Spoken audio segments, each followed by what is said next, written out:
बिस्मिल्लाहिर्रहमानिर्रहीम। अस्सलाम वालेकुम dear students, I hope you all are fine. Maths with sir Samad lecture series में मैं आपको खुशामदीद कहता हूँ।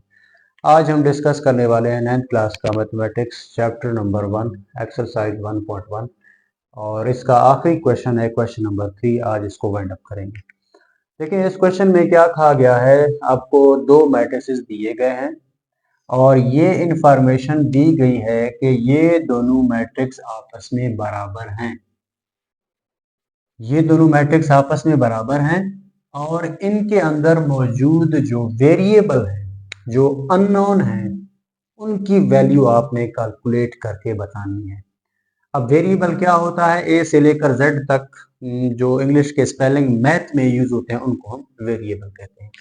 अब देखिए यहाँ पे ए सी ए बी इसी तरह जो वेरिएबल यूज हो रहे हैं, हमने इनकी वैल्यूज निकाल के देना है और उसमें हमें इंफॉर्मेशन दी है कि ये दोनों मैट्रिक्स आपस में बराबर है।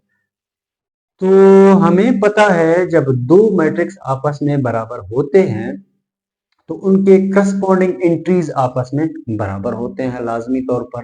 करस्पॉन्डिंग एंट्रीज का क्या मतलब होता है, मुताबिकत वाले एंट्रीज। मतलब इसका पहला एलिमेंट, पहला एंट्री दूसरे के पहले के बराबर होगा, ये दूसरा दूसरे के बराबर होगा, इस तरह ये वाला इसके बराबर होगा और ये इसके बराबर होगा। तो इस इंफॉर्मेशन को यूज करके, इक्वलिटी के इस इंफॉर्मेशन को यूज करके हम ए बी सी डी की वैल्यू कैलकुलेट कर सकते हैं। तो हम चले इक्वेशन जनरेट करते हैं। हम जानते हैं कि जब दो मैट्रिक्स आपस में बराबर हों तो उनके मुताबिकत वाले एंट्रीज आपस में बराबर होंगे। तो यहाँ से क्या बात बनेगी, ए प्लस सी बराबर होगा 0 के और a प्लस 2b बराबर होगा -7 के इज इक्वल्स टू -7। इसी तरह c -1 must be equals to 3 और 4d -6 is equals to 2d। ये चार इक्वेशन जनरेट हो गए, इनको क्या कहते हैं, इक्वेशन कहते हैं। अब इनको हमने सॉल्व करना है और हमने ए बी सी डी की वैल्यू कैलकुलेट करके देनी है। देखें मैं इनको आसानी के तौर पर इनको नाम देता हूँ। इसको इक्वेशन नंबर 1 का नाम देंगे, इसको 2 का नाम देंगे, ये जनाब आपका इक्वेशन नंबर 3 होगा और ये इक्वेशन नंबर 4 होगा। देखिए अगर इस तरह के इक्वेशन आ जाएं, उनको सॉल्व करने का क्या तरीका है, आप चेक करें कि कौन से इक्वेशन में सिंगल वेरिएबल यूज हो रहा है। मतलब एक ही वेरिएबल इस्तेमाल हो रहा है, दो या दो से ज्यादा नहीं हो रहा है। जिस इक्वेशन में एक वेरिएबल इस्तेमाल हो रहा है उसकी वैल्यू निकालना बड़ा आसान होता है। तो आप चेक करें, इधर दो वेरिएबल आ गए, फिलहाल इसको छोड़ दें। इधर ए और बी आ गए, फिलहाल इसको छोड़ दें। हम देखें इस इक्वेशन नंबर 3 में सिर्फ सी आ रहा है, तो यहाँ आसानी से सी की वैल्यू निकल जाएगी। और इक्वेशन नंबर 4 में आप चेक करें डी और इधर भी डी इस्तेमाल हो रहा है, तो इसको यूज करके हम डी की वैल्यू निकाल सकते हैं। तो सबसे पहले मैं इक्वेशन नंबर 3 को इस्तेमाल कर रहा हूँ। आप लिख दें, कुछ भी लिख सकते हैं। आप लिख दें यूजिंग इक्वेशन नंबर 3। तो देखिए मैं इक्वेशन नंबर 3 को दोबारा इधर यहाँ पे लिख रहा हूँ, c - 1 इज इक्वल टू 3। ये चीज तो आपको पता है, जो चीज इक्वल के इस तरफ होती है अगर हमने उसको उधर शिफ्ट करना हो, अगर इस तरफ माइनस हो रहा है तो उधर जाके प्लस हो जाएगा, अगर इधर प्लस हो रहा है उधर जाके माइनस हो जाएगा, अगर इधर मल्टीप्लाई हो रहा है तो उधर जाके डिवाइड हो जाएगा, उधर जाके मतलब इक्वल के उस तरफ जाएगा, अगर डिवाइड हो रहा है तो उधर जाके मल्टीप्लाई होगा।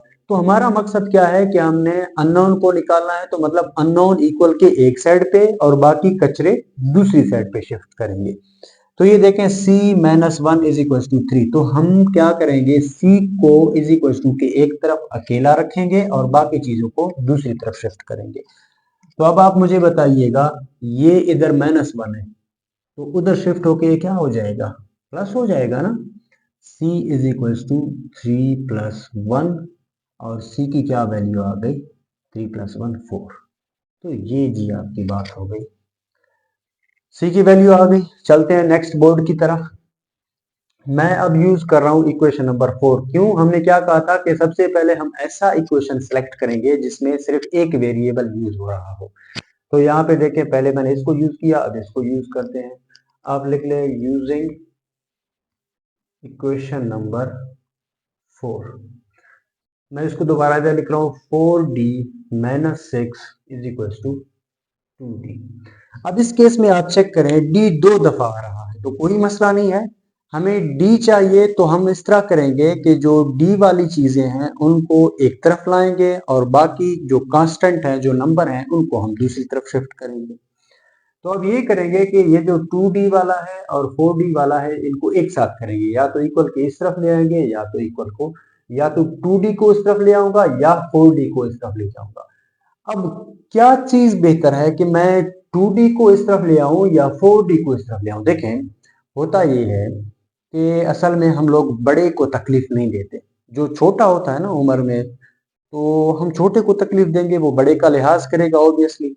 तो मैं 4d को तकलीफ नहीं दे रहा हूँ, 2d को मैं इस तरफ शिफ्ट करूंगा और ये जो 6 है इसको मैं इक्वेशन के इस साइड पे शिफ्ट करूंगा। तो मेरा मकसद क्या है कि d वाले एक साइड पे हो जाएं और कांस्टेंट वाले दूसरी साइड पे। ये आ गया जी 4d, ये प्लस 2d था, इस तरफ आके माइनस का 2d हो गया, इज इक्वल टू ये 6 प्लस था उधर जा, सॉरी माइनस था उधर जाके प्लस का हो गया।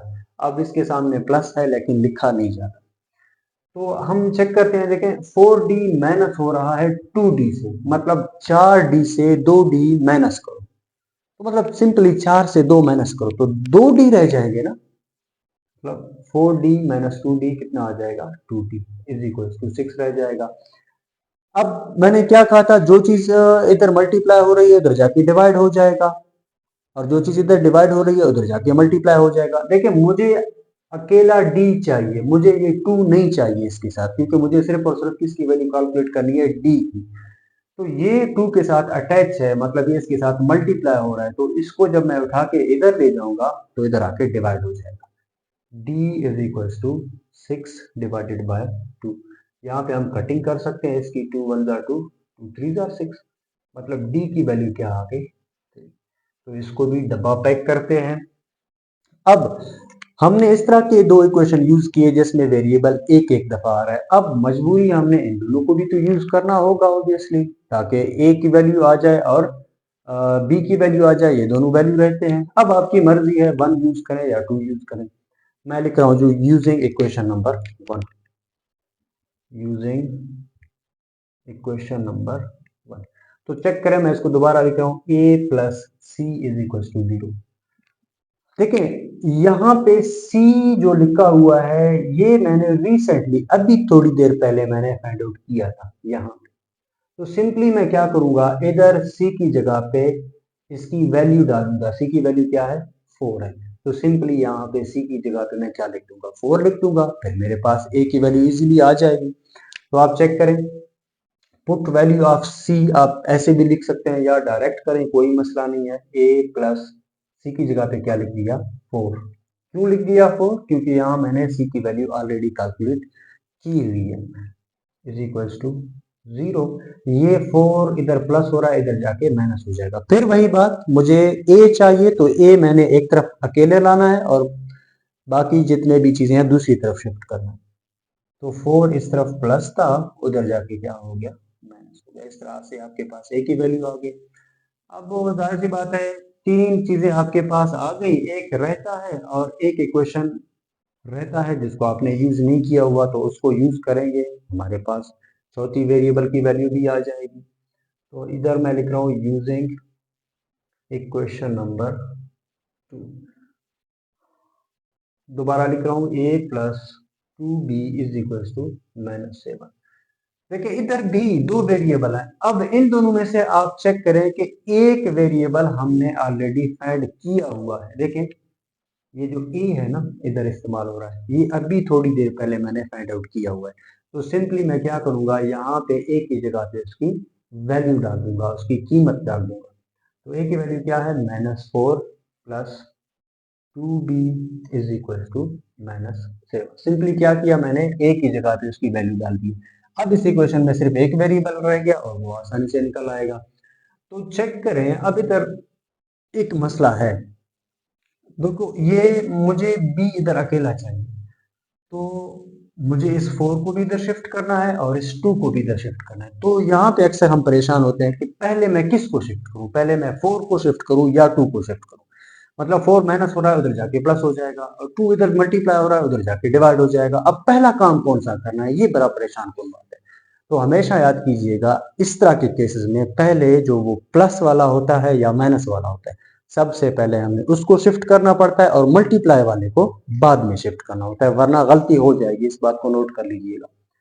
तो 2 भी इधर ही रहने दिया, प्लस का 2 भी है तो सामने प्लस है समझ लो, इज इक्वल्स टू -7 लिख दिया। ये 4 माइनस का था, इस तरफ आके किसका हो गया, प्लस का हो गया। देखिए सिंपली 2 भी यहाँ पे रहने दिया, -4 इधर आ गया, पहले इधर माइनस था, इधर आके प्लस हो गया। मैं दोबारा कह रहा हूँ, पहले मल्टीप्लाई वाले को इधर लेके डिवाइड नहीं करेंगे, पहले प्लस या माइनस जो हो रहा है उसको उस तरफ शिफ्ट करेंगे, बाद में इसको शिफ्ट करेंगे। तो 2b इज इक्वल्स टू, अब ये दोनों कांस्टेंट हैं, ये तो आपको पता है ना, माइनस प्लस माइनस, इनको माइनस करना पड़ता है। 7 से 4 निकालो 3 रह जाएगा, और इसके सामने साइन माइनस का लगेगा। पूछे क्यों, क्योंकि इन दोनों में से बड़ा कौन है, 7 है, और 7 के सामने माइनस का साइन है, तो आंसर में भी माइनस का साइन लगेगा। इसी तरह अब 2 इधर मल्टीप्लाई हो रहा है तो उधर जाके डिवाइड हो जाएगा।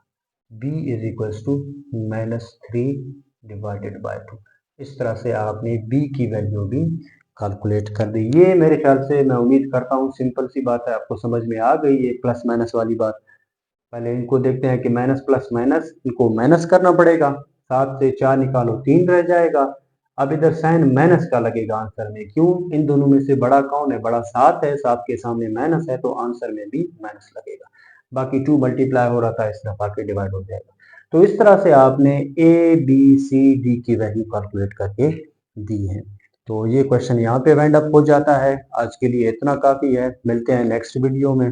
अपना ढेर सारा ख्याल रखिएगा। अगर वीडियो अच्छी लगे तो लाइक करें, शेयर करें और सब्सक्राइब करना मत भूलें।